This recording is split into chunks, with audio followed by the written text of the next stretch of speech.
Alhamdulillah nahmaduhu wa nasta'inuhu wa nastaghfiruh wa na'udzu billahi min syururi anfusina wa min sayyiati a'malina may yahdihillahu fala mudhillalah wa may yudlilhu fala hadiyalah la nabiyya ba'da.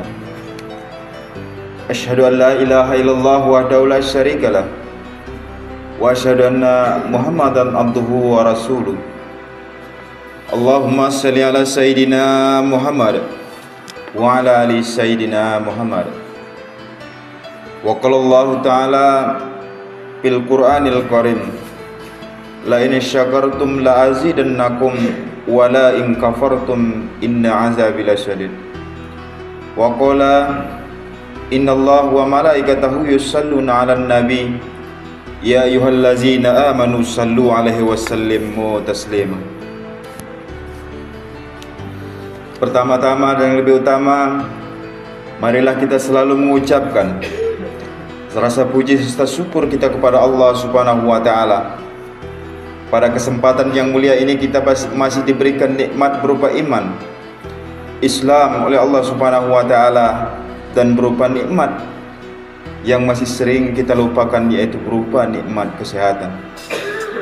Sehingga kita selaku muslim masih dapat melangkahkan kaki menuju masjid yang sangat kita cintai dalam rangka melaksanakan kewajiban kita selaku muslim, yaitu sholat Jumat secara berjamaah. Selanjutnya, yang kedua kalinya selawat serta salam selalu kita curahkan kepada junjungan kita Habibinal Karim Nabi Muhammad sallallahu alaihi wasallam. Semoga kita semua selaku umatnya selalu mengikuti sunnah-sunnah beliau hingga akhir kiamah, dan nantinya kita akan mendapatkan syafaat darinya. Amin ya rabbal alamin. Selaku khotib, kami mengajak kaum muslimin dan muslimat sekalian, marilah kita selalu meningkatkan kadar iman, kadar takwa kita kepada Allah Subhanahu wa taala dengan menjalankan segala perintahnya dan meninggalkan segala larangannya. Adapun judul khutbah kita pada Jumat kali ini yaitu selamat tinggal masa lalu, selamat datang lembaran baru. Masyiral muslimin yang dirahmati oleh Allah Subhanahu wa taala, sesungguhnya bahwasanya masa lalu adalah lembaran-lembaran sejarah yang menyimpan segudang pelajaran dan segudang hikmah. Hijrah dalam catatan sejarah masa lampau, terdapat pelita yang menyinari jalan orang yang ingin mencari dan ingin menggenggam kebenaran di masa-masa yang berikutnya. Lembaran sejarah umat Islam tempo dulu telah mencatat masa-masa kejayaan dan masa-masa kegemilangan yang diraih oleh kaum muslimin. Namun demikian, banyak peristiwa-peristiwa yang mengharukan turut mewarnai perjalanan hidup mereka. Begitu pula pengorbanan, kegigihan dalam menegakkan agama Allah, peperangan melawan musuh-musuh Allah, dan lain sebagainya, turut juga menghiasi aspek terjang perjuangan-perjuangan itu. Di antara sekian banyak peristiwa bersejarah dan paling berpengaruh bagi perkembangan dakwah Islamiyah adalah hijrahnya Rasulullah sallallahu alaihi wasallam dari kota Mekah menuju Madinah Al-Munawwarah. Kita sebagai kaum muslimin yang hidup pada masa kemunduran umat Islam saat ini seharusnya menjadikan peristiwa hijrah sebagai momentum untuk bangkit dari keterpurukan dalam berbagai bidang. Peristiwa hijrah seyogyanya menjadi pelecut bagi kita semua untuk meraih kembali kejayaan dan kegemilangan yang selama beberapa abad terakhir ini direbut oleh bangsa-bangsa lain. Semenjak dimulainya dakwah Islam, Rasulullah sallallahu alaihi wasallam bersama keluarga, bersama dengan para sahabatnya, seringkali menghadapi berbagai macam rintangan, berbagai macam ancaman dari orang-orang kafir di Mekah. Namun mereka tetaplah tabah, mereka tetaplah tegar menebarkan dakwah dengan penuh dengan kesabaran, sampai akhirnya Allah Subhanahu wa taala memberikan pertolongan. Allah Subhanahu wa taala pun memberikan kemudahan, yaitu dengan perintah hijrah dari Mekah menuju Madinah. Peristiwa hijrah itu merupakan akhir dari masa yang penuh dengan rintangan, masa-masa yang penuh dengan kesulitan, serta titik awal dari masa keemasan dan kegemilangan bagi dakwah Islam. Dari titik tersebut, Cahaya kebenaran Islam semakin bersinar, semakin terang menyinari kegelapan dan melampaui segala macam penghalang. Pada masa-masa setelah hijrah, dengan dipimpin langsung oleh Rasulullah sallallahu alaihi wasallam, umat Islam berjuang dalam menegakkan keadilan, memberantas kekufuran dan membasmi kezaliman-kezaliman yang ada. Kemudian Allah Subhanahu wa taala pun memberikan kemudahan sehingga kota Mekah berhasil mereka taklukkan dan umat manusia berbondong-bondong untuk masuk Islam. Dakwah yang pada awalnya menemukan banyak kendala, dengan optimisme, dengan keteguhan, dengan ketegaran, ketabahan dan kesabaran, pada akhirnya titik terang keberhasilan pun bisa ditemukan. Ini menjadi teladan bagi kita bahwasanya di setiap kesulitan pasti adanya kemudahan, asalkan kita harus berusaha dan tetap optimis serta senantiasa menjaga asa. Hadirin kaum muslimin, kaum muslimat yang dirahmati Allah Subhanahu wa taala. Ketika Muhammad diangkat menjadi utusan Allah Subhanahu wa taala di awal-awal dakwah, diperintahkan untuk menyampaikan risalah tanpa peperangan. Beliau pun berdakwah secara terang-terangan. Setelah sebelumnya diperintahkan berdakwah secara sembunyi-sembunyi, suatu ketika beliau berjalan di tengah-tengah beberapa orang musyrik Arab yang sedang berkumpul di suatu tempat, seraya mengatakan, "Ayyuhan nas, qulu la ilaha illallah tuflihun." Wahai umat manusia, katakanlah bahwasanya tiada Tuhan yang berhak disembah selain Allah Subhanahu wa taala, niscaya kalian akan beruntung.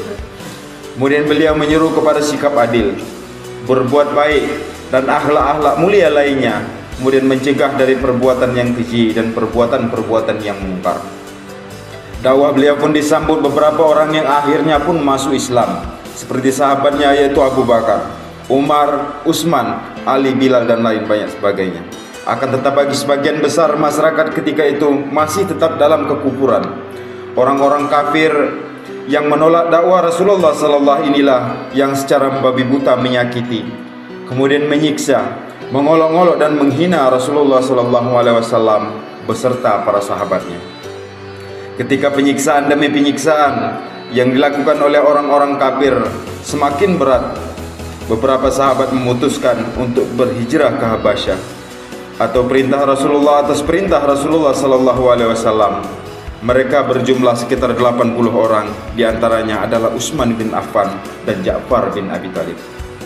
Dalam suatu kesempatan Rasulullah sallallahu alaihi wasallam bertemu dengan beberapa orang suku Khazraj dari kota Yathrib yang sedang mengunjungi Ka'bah. Kemudian Rasulullah sallallahu alaihi wasallam mengambil kesempatan untuk mendakwahkan kepada mereka, dan mereka pun menyatakan diri untuk masuk pada Islam. Pada tahun berikutnya jumlah orang-orang suku Khazraj masuk Islam semakin bertambah. Akhirnya Rasulullah sallallahu alaihi wasallam mengutus dua sahabat beliau, Abdullah bin Ummi Maktum dan Mus'ab bin Umair radhiyallahu anhu, untuk pergi bersama mereka ke kota Yathrib untuk mengajarkan Al-Quran kepada mereka dan mendakwahkan Islam kepada beberapa orang dari suku Khazraj yang belum masuk Islam pada waktu itu.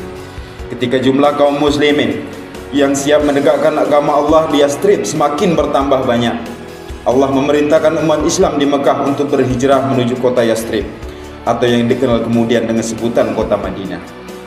Para sahabat Nabi lalu berbondong-bondong melaksanakan perintahnya. Kemudian Nabi pun berhijrah dari Mekah, tanah air beliau dan kota yang paling beliau cintai, menuju kota Madinah. Beliau dengan ditemani sahabatnya yaitu Abu Bakar menaklukkan berbagai rintangan, menaklukkan berbagai halangan dalam perjalanan hijrah menuju kota Yathrib. Hijrah yang dilakukan oleh Rasulullah dan para sahabat tidaklah melarikan diri dari orang-orang yang musyrik, bukan pula sebagai bentuk sikap putus asa dari kondisi yang terjadi. Hijrah beliau juga tidak bertujuan untuk mencari ketenaran. Hijrahnya juga tidak bertujuan untuk mencari pangkat, untuk mencari kekuasaan di kota Madinah. Sama sekali tujuannya bukan itu, tetapi beliau diharapkan hanyalah ridho, semata-mata ridho kepada Allah Subhanahu wa taala. Inilah puncak keteladanan bagi kita semua, khususnya bagi para yang ingin mengabdikan hidupnya untuk berdakwah di jalan Allah Subhanahu wa taala. Peristiwa hijrah Rasulullah sallallahu alaihi wasallam dan para sahabatnya adalah petunjuk bagi kita bahwasanya kemusyrikan, kekufuran kezaliman dan kebatilan, sekuat dan sebesar apapun, pasti pada akhirnya akan terperosok ke dalam jurang kehancuran. Sebaliknya, kebenaran pasti suatu saat akan menemukan jalan kesuksesan dan pasti akan berhasil mengibarkan panji-panji kemenangannya. Karena itu Allah Subhanahu wa taala telah menjanjikan kemenangan gemilang kepada kaum mukminin yang telah menjadikan di balik kesukaran pasti akan terdapat jalan keluar, dan di balik setiap kesulitan pasti ada kemudahan. Allah Subhanahu wa taala berfirman di dalam Al-Qur'an yang berbunyi, "Inna lanansuru rusulana wallazina amanu fil hayatid dunya wa yauma yaqumu asyhadu." Sesungguhnya kami menolong rasul-rasul dan orang-orang yang beriman dalam kehidupan dunia dan pada hari kiamat. Hadirin jemaah Jumat yang dirahmati Allah Subhanahu wa taala. Akhirnya mari kita berdoa semoga di tahun baru ini kita lebih baik dari tahun-tahun sebelumnya. Selamat tahun baru Islam 1447 Hijriah. Aqulu qauli hadza wa astaghfiruhu li wa lakum fastaghfiruhu innahu huwal ghafurur rahim.